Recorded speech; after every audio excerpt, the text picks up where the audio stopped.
महाराणी अहिल्याबाई होळकर यांची कथा ऐकली की एक गोष्ट प्रकर्षाने जाणवते की राणी तलवारीच्या बळापेक्षा मनाच्या ताकदीची खंबीर होती। 8 वर्षांच्या असताना एका छोट्या गावातून थेट होळकर घराण्यात त्यांचा प्रवेश झाला।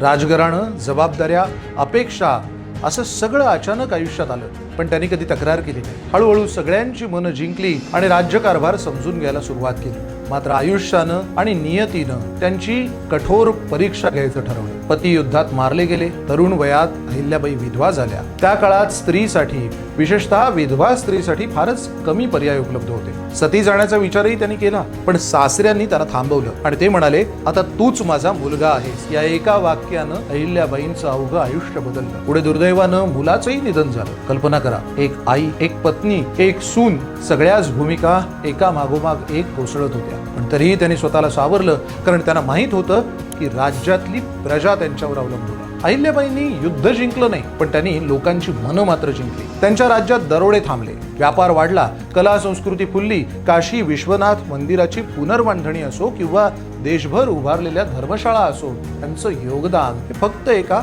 राज्यापुरतं मर्यादित कधीच राहिलं नाही। आणि म्हणूनच अहिल्याबाई होळकर फक्त राणी नव्हत्या, त्या एक अशा नेतृत्वाचं उदाहरण होत्या जिथे सत्ता म्हणजे सेवा आणि राज्यकारभार म्हणजे कर्तव्य असा मापदंड होता। इतिहासात गोंगाट करणारे लोक जास्त आठवले जातात किंवा स्मरणात राहतात, मात्र अहिल्याबाईंसारख्या शांत पण ठाम व्यक्तिमत्व भारताला खरं बळ देऊन जातात। या विषयामागची संपूर्ण कथा, संदर्भ आणि सखोल विश्लेषण आपल्या उन्हाळ भटकंती या YouTube चॅनलवरती सविस्तर करण्यात आलेलं आहे। नक्की पहा आणि अशीच वेगळी विचार करायला लावणारी भटकंती हवी असेल तर Instagramवर आम्हाला फॉलो करा आणि YouTubeवर सबस्क्राईब करायला विसरू नका।